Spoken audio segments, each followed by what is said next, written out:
Hello दोस्तों, आज हम फिजिक्स के सारे न्यूमेरिकल वैल्यू की बात करेंगे जो एग्ज़ाम में पूछे जाते हैं और आगे भी पूछे जाएंगे।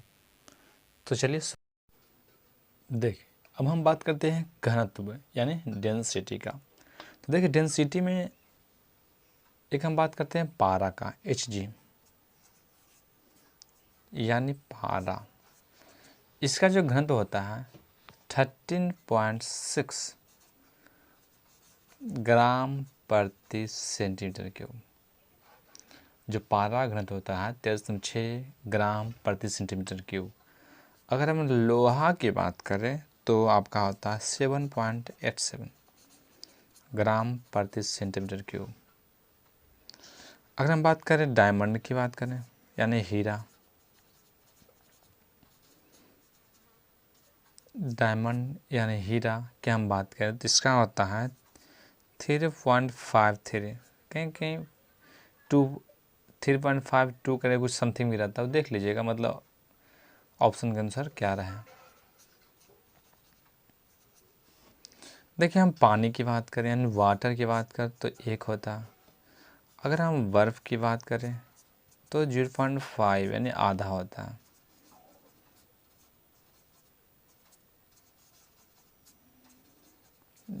एक चीज़ अगर हम बात करें कि बर्फ़ का कितना भाग पानी के ऊपर होता है, बर्फ़ के कितना भाग यानी बर्फ़ का जो भाग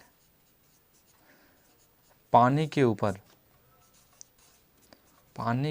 ऊपर होता है 1/10।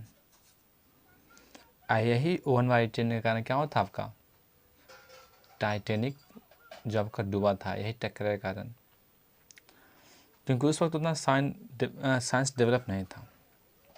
सॉरी, बर्फ़ का जो घनत्व होता है वो जो 0.9 होता है,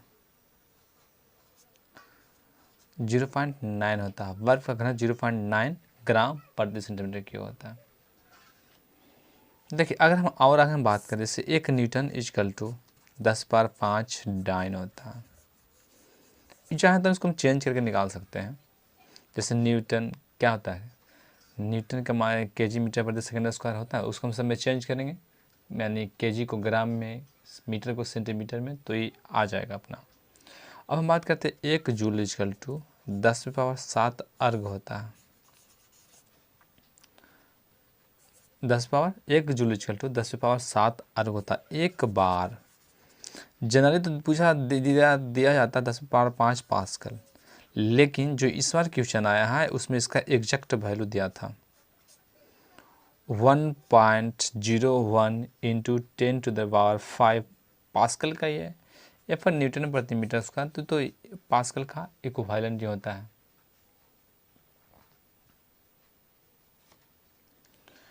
देखिए, अगर हम आगे हम बात करते हैं कि दाब कितना होता है, वायुमंडलीय दाब जो होता है ना वो कितना होता है, तो देखिए क्या हम बोल रहे हैं, वायुमंडलीय जो दाब होता है ना, अक्सर ये पूछा जाता है वायुमंडलीय दाब कितना होता है, तो 76 सेंटीमीटर होता है या फिर 760 मिलीमीटर होता है। यानी जो वायुमंडलीय दाब है 76 सेंटीमीटर होता है या फिर 760 मिलीमीटर होता है। देखिए, अगर हम आगे बात करते हैं, पृथ्वी का द्रव्यमान,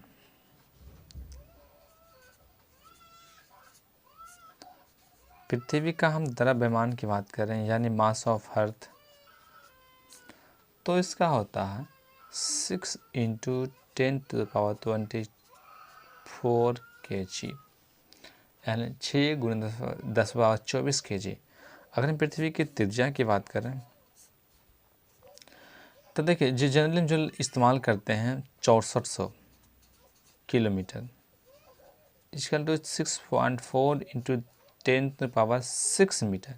लेकिन अगर हम एग्जैक्ट वैल्यू की बात करें तो 6371 किलोमीटर होता है,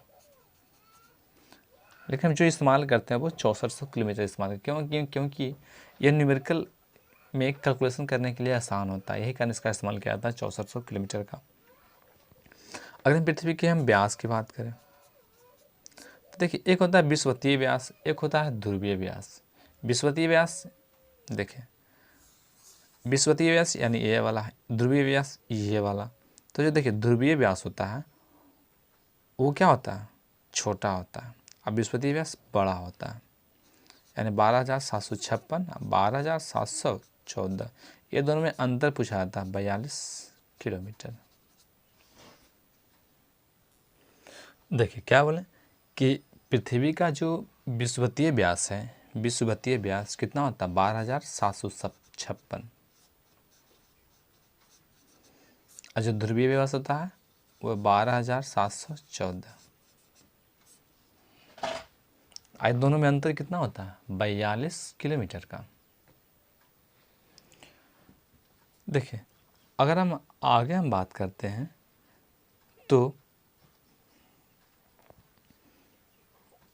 ये हम बात कर लेते हैं स्पर्श कोण। देखिए जैसे क्या होता है ना कि अगर हम देखिए पानी डालते हैं बर्तन में तो देखेंगे कि पानी कैसे रहता है, पानी ऐसे रहता है, यानी जो स्पर्श एंगल है यहाँ जो बनाता है वो कितना 0 डिग्री होता है स्पर्श कोण।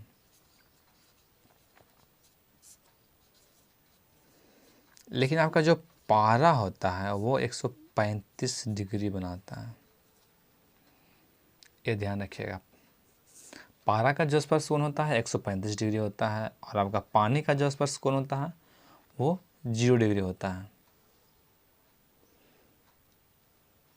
एक चीज़ हम बात करते हैं कि जैसे वायुमंडलीय जो हम दबाव की बात करते हैं, तो वायुमंडलीय दबाव जो है ना हमारे शरीर पर कितना केजी का दबाव डालता है, तो वह 16,000 केजी। देखिए 16,000 केजी वायुमंडलीय दबाव हमारे शरीर पर लगता है। अगर आपको कोई बोले कि 1,000 केजी उठा ले तो कहे ना बाबा ना, लेकिन हम लोग हर पल 16,000 केजी वजन क्या होते हैं उठाए रहते हैं, ये ड्यू टू एटमॉस्फेरिक प्रेशर के कारण।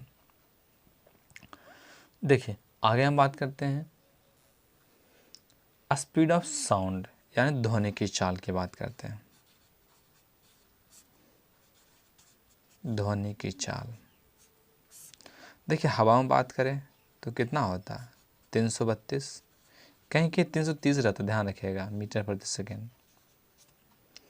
अगर हम बात करें हवा, पानी में बात करें, कौन पानी, अशुद्ध जल, इसमें होता है 1493 मीटर पर सेकेंड। अगर हम इस समुद्री जल की बात करें तो 1531 मीटर पर सेकंड होता है, 1531 मीटर पर सेकंड। इसका जो सबसे ज़्यादा चाल होता है, देखिए आगे हम बात करें लोहा में, तो देखिए हम लोहा की बात करें तो लोहा में आपका जो ध्वनि की चाल होता है 5130 होता है, 5130 मीटर पर सेकंड होता है। अगर हम एल्युमिनियम की बात करें तो यहाँ 6420 मीटर पर सेकंड होता है। एक चीज़ और ध्यान रखें, कांच में जो ध्वनि की चाल होता है वो लोहा से ज़्यादा होता है, 5360 के आसपास। अब देखिए हम बात करें जो हम डेसिबल की बात करें, यानी हम एक चीज़ ध्यान रखें, डेसिबल इसलिए लिखा था, ये भी ध्यान रखिएगा, क्योंकि पिछला बार जो आपका एग्जाम में पूछा था मोल, कि मोल लिखा था किस यूनिट में, तो इस प्रकार से लिखा था मोल, ये ध्यान रखिएगा। तो देखिए हम बात करते हैं साधारण बातचीत में, साधारण बातचीत, साधारण अगर हम किसी बातचीत करते हैं तो 30 से 40 डेसिबल हम क्या करते हैं, हम में बात करते हैं। और अगर हम बात करें कि WHO के अनुसार, WHO के अनुसार जो बेस्ट ध्वनि होता है मनुष्य के लिए वो होता है 45 डेसिबल। और WHO के अनुसार ही जो मनुष्य के लिए खतरनाक होता है, यानी खतरनाक कितना से ऊपर खतरनाक होता है, तो आपका 75 डेसिबल से ऊपर मनुष्य के लिए खतरनाक होता है। अगर हम बात करें कि अगर मनुष्य बहरा कितना पर हो जाएगा, यानी बहरा, तो आपका 85 डेसिबल के ऊपर मनुष्य क्या हो जाएगा, बहरा हो जाएगा। अगर हम बात करें कि कितना डेसिबल से ऊपर अगर मनुष्य सुन ले कि वो पागल तक हो सकता है, इसकी जान तक जा सकती है, तो वह 150 डेसिबल है। देखिए अगर हम यही आगे हम बात करें ध्वनि का परिवर्तन यानी इको, ध्वनि का परिवर्तन, प्रतिध्वनि, प्रति हम ध्वनि की बात करते हैं। तो देखिए प्रतिध्वनि के मतलब क्या है कि ध्वनि के टकरा कर वापस आना, यह क्या है, प्रतिध्वनि है। तो प्रतिध्वनि सुनने के लिए आपको मिनिमम कितना दूरी होना चाहिए, जो मिनिमम जो दूरी होना चाहिए आपका 16.5 मीटर, लगभग आपको हम लगभग 17 लिया जाता है हमेशा, 17 मीटर, 17 मीटर हमेशा लिया जाता है, ध्यान रखिएगा। और देखिए एक चीज़ होता है ध्वनि का रेंज। अगर हम ध्वनि की रेंज की बात करें तो देखिए कैसे याद रखिएगा, यहाँ देखिए 20 लिख दीजिए और यहाँ 20,000, ध्वनि को हम 3 भाग में बांट रहे हैं ऐसे। 20 से जो कम है वो इंफ्रासोनिक, इंफ्रासोनिक यानी अपश्रव्य तरंग है, अपश्रव्य तरंग है कि इस तरंगों को हम नहीं सुन सकते क्योंकि ये धीमा है, इसके कारण नहीं सुन सकते हैं। ये है श्रव्य तरंगे जिसको इंग्लिश में कहते हैं ऑडिबल तरंगे, इस तरंगों को हम सुन सकते हैं। लेकिन जैसे ही 20,000 से ज़्यादा हो जाएगा उसे हम कहते हैं पराश्रव्य तरंगे, अल्ट्रासोनिक वेव। क्या हुआ, पराश्रव्य तरंगे, न इसे सुन सकते हैं और न इसे सुन सकते हैं। ऐसे तो इसके सुनने के लिए डॉक्टर लोग क्या करते हैं, आला का इस्तेमाल करते हैं। जैसे हम लोग का ध्वनि का जो गति होता है, ध्वनि नहीं धमनी का जो गति होता है, हम लोग का जो बॉडी को कांच करने की गति होता है, वो सब अपश्रव्य तरंगे है। आपका जो चमगादड़ हो गया, चमगादड़ जो अपना सुनने के लिए ध्वनि उत्पन्न करता है वो पराश्रव्य तरंगे है। देखिए अगर हम ध्वनि के बाद हम बात करते हैं आपका, हम प्रकाश की चाल की बात करते हैं। तो देखिए जो प्रकाश की चाल की हम बात करते हैं,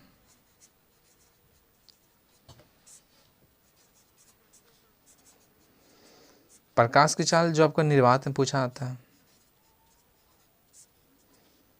3 × 10⁸ मीटर पर सेकेंड होता है। जहाँ तक वायु में बात करें यही होता है, सेम ही होता है, कैलकुलेशन के लिए हम सेम इस्तेमाल करते हैं।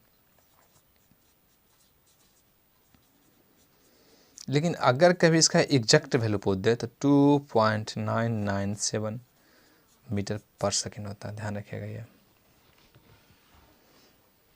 ये होता है एग्जैक्ट वैल्यू इसका। अब हम बात करते हैं पानी में, तो 2.25 × 10⁸ मीटर पर सेकेंड होता है पानी में ध्वनि की चाल। 2.25 × 10⁸ मीटर पर सेकेंड होता है। अगर हम बात करें कांच में तो 2 × 10⁸ मीटर पर सेकेंड होता है।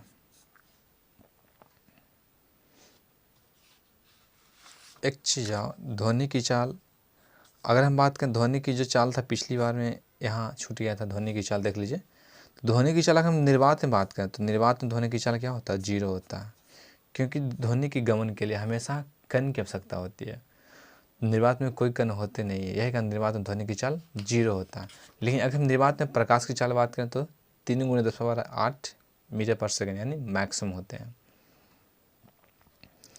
देखिए अगर हम बात करें कि सूर्य का जो प्रकाश है पृथ्वी पर आने में कितना टाइम लगता है, तो 8 मिनट 16 सेकेंड। देखिए कहीं आपको 18 सेकेंड मिलेगा, कहीं 20 सेकेंड मिलेगा, कहीं 8.2 सेकेंड, 8.3 सेकेंड में मिलेगा, 8.3 मिनट मिलेगा, देख लीजिएगा, मतलब वो ऑप्शन के अनुसार है। अगर हम बात करें मून का यानी चंद्रमा के प्रकाश आने में पृथ्वी पर आने में कितना टाइम लगता है, तो 1.28 सेकेंड, कहीं कहीं आपको 1.3 भी मिलेगा, वो ध्यान रखिएगा अपना कि जैसा ऑप्शन है वैसा आपको टिक करना है। अगर हम बात करें जैसे अब हम बात करते हैं अपवर्तनांक,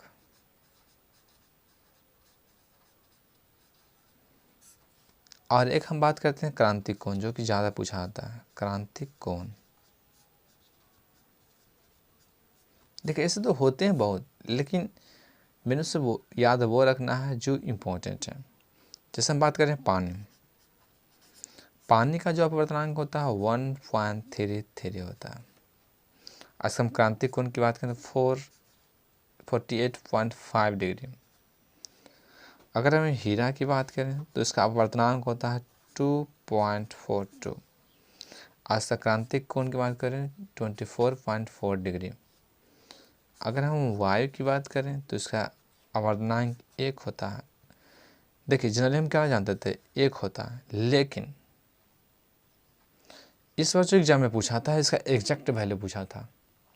तो देखिए कैसे याद रखें, 1.1.3 कैसे याद रखना कि 1.303।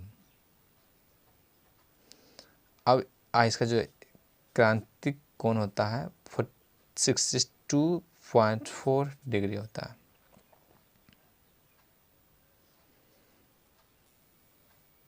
देखिए आगे हम बात करते हैं टेम्परेचर के।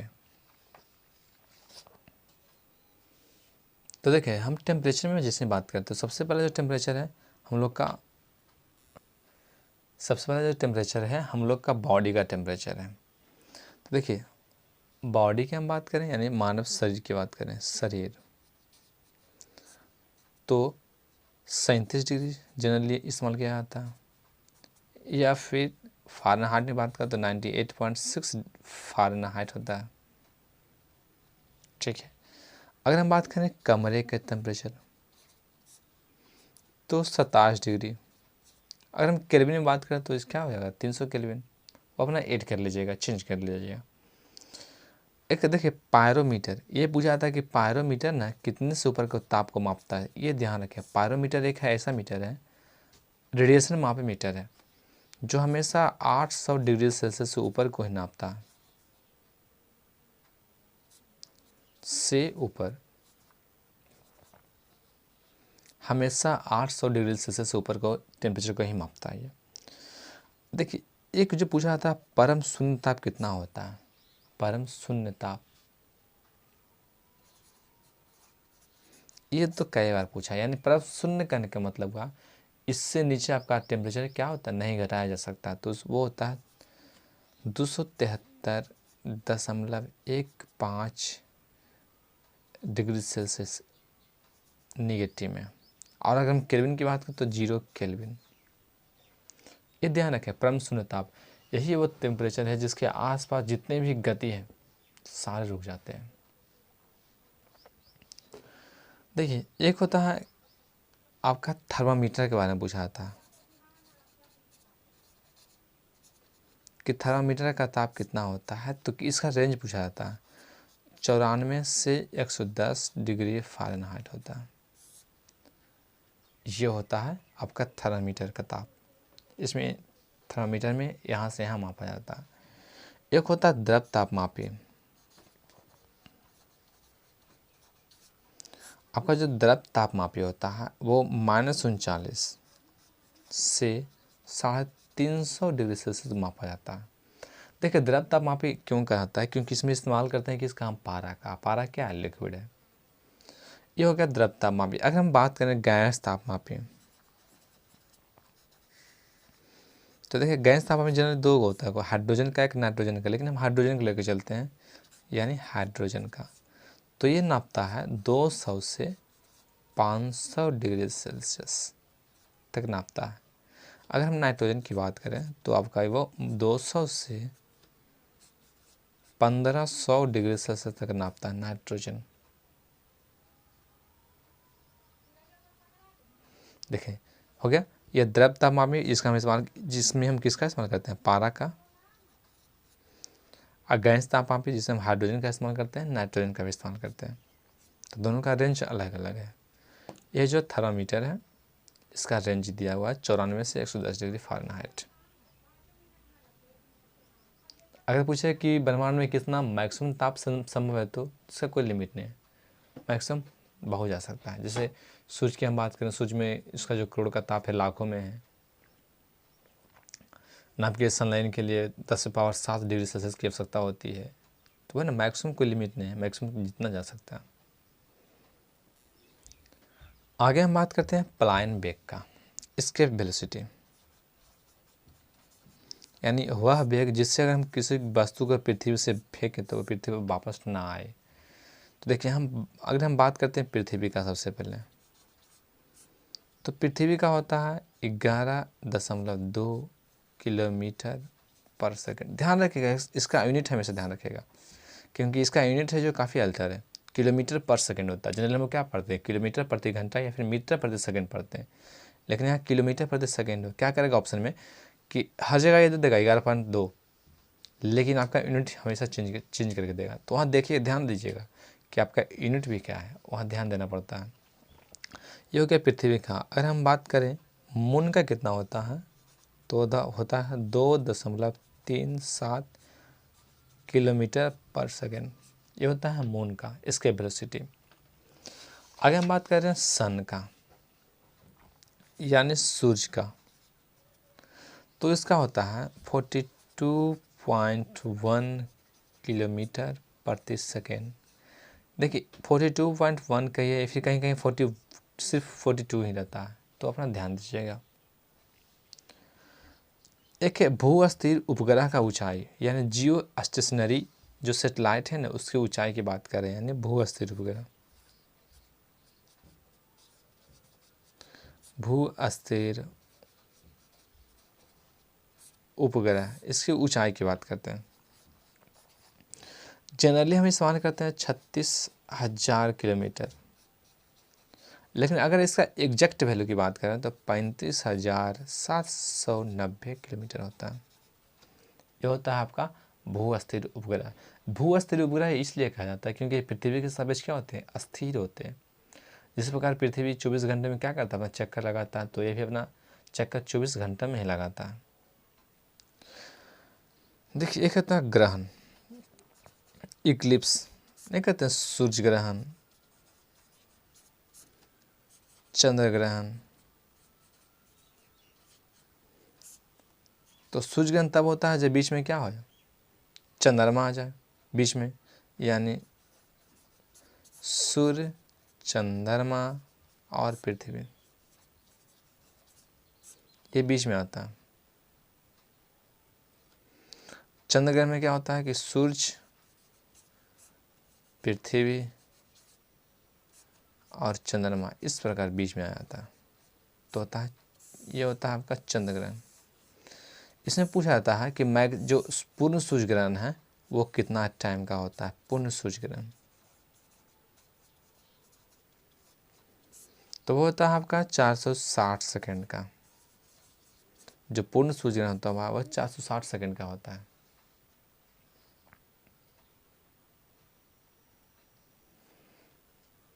देखिए कुछ और जो है वैल्यू, उसका हम बात कर लेते हैं।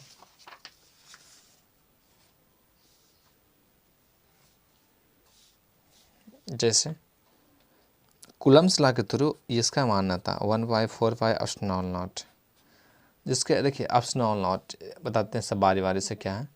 देखिए इसका जो वैल्यू होता है 9 × 10⁹ न्यूटन मीटर स्क्वायर प्रति कूलम स्क्वायर।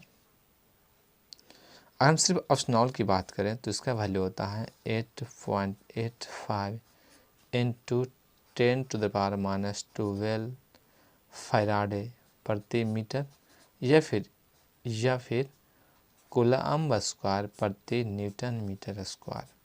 देखिए जो एप्सिलॉन नॉट है ना, हम बता रहे हैं क्या है, परमिटिविटी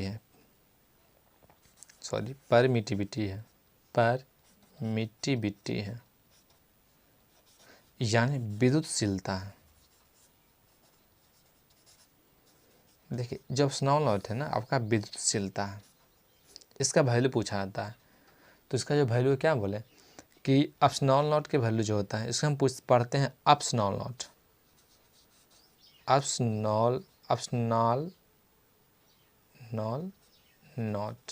एप्सिलॉन नॉट।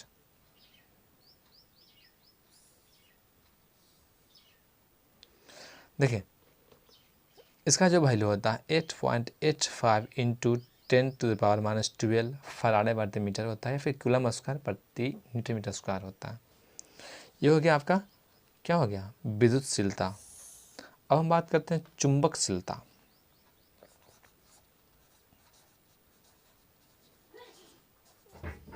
चुंबकशीलता जिसे इंग्लिश में कहते हैं परमिएबिलिटी, परमिएबिलिटी, इसे हम इंडिकेट करते हैं म्यू नॉट, म्यू नॉट। इसका जो वैल्यू होता है 4 पाई इंटू 10⁻⁷ हेनरी प्रति मीटर। ध्यान रखिए क्या बोले, हेनरी प्रति मीटर, हेनरी प्रति मीटर होता है इसका वैल्यू होता है। क्या किसका वैल्यू बात करें, म्यू नॉट का, तो मिनट का 4 पाई इंटू 10⁻⁷ हेनरी प्रति मीटर होता है। देखिए आगे हम बात करते हैं प्लैंक कांस्टेंट का, हम बात कर लेते हैं। प्लैंक कांस्टेंट, तो इसका वैल्यू जो होता है, इसको इंडिकेट करते हैं एच से। इसका जो वैल्यू होता है 6162 इंटू 10⁻34 जूल इंटू सेकेंड होता है। क्या हम बोले 616, ये कहीं कहीं यही रहता है 6163 इंटू 10⁻34 जूल सेकेंड, ये रहता है इसका। ये हो गया प्लैंक कांस्टेंट का वैल्यू। आगे हम बात करते हैं एवोगाद्रोज नंबर की हम बात करते हैं। तो इसका जो वैल्यू होता है 6.022 इंटू 10⁻23 होता है। एवोगाड्रो नंबर का मान कितना होता है 6.022 इंटू 10⁻23 होता है। देखिए एक होता है जो बाइनरी डिजिट फंस आता है हमेशा, कि बाइनरी डिजिट,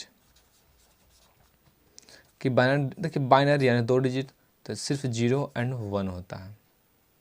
बाइनरी डिजिट में सिर्फ 2 होते हैं, 0 और 1 होते हैं। देखिए एक होता है आपका 1 क्यूरी बराबर क्या होता है, क्यूरी क्या है ना कि आपका रेडियो सक्रियता का यूनिट है। 1 क्यूरी इक्वल टू क्या होता है, तो 3.7 गुने 10⁻10 विखंडन प्रति सेकंड होता है। विखंडन प्रति सेकंड इसका वैल्यू होता है 1 क्यूरी इक्वल टू। देखिए 1 क्यूरी इक्वल टू 3.7 इंटू 10⁻10 विखंडन प्रति सेकेंड होता है 1 क्यूरी इक्वल टू। देखिए एक होता है universal gas constant, universal gas constant यानी सार्वत्रिक गैस नियतांक, जिसको इंडिकेट करते हैं आर से। इसका वैल्यू होता है 8.31 जूल प्रति मोल प्रति केल्विन। क्या बोले, यूनिवर्सल जो गैस कांस्टेंट है इसका जो वैल्यू होता है 8.31 जूल प्रति मोल प्रति केल्विन, इसका ये वैल्यू होता है।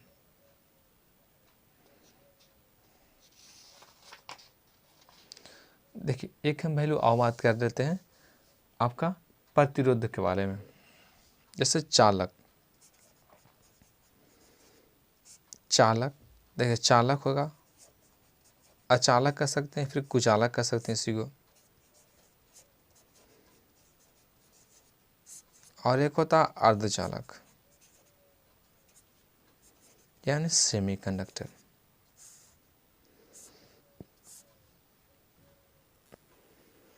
देखिए अगर हम चालक की प्रतिरोधकता की बात करें तो इसका होता है 10⁻⁻2 ओम मीटर से 10⁻⁸ ओम मीटर। ये किसका हो गया, चालक का। अगर हम अर्धचालक की बात करें या फिर अचालक की बात करें तो इसका होता है 10⁻12 ओम मीटर से 10⁻17 ओम मीटर। अगर हम अर्धचालक की बात करें तो इसका होता है 10⁻⁵ से 10⁻+6 ओम मीटर। ये इसकी प्रतिरोधकता होती है।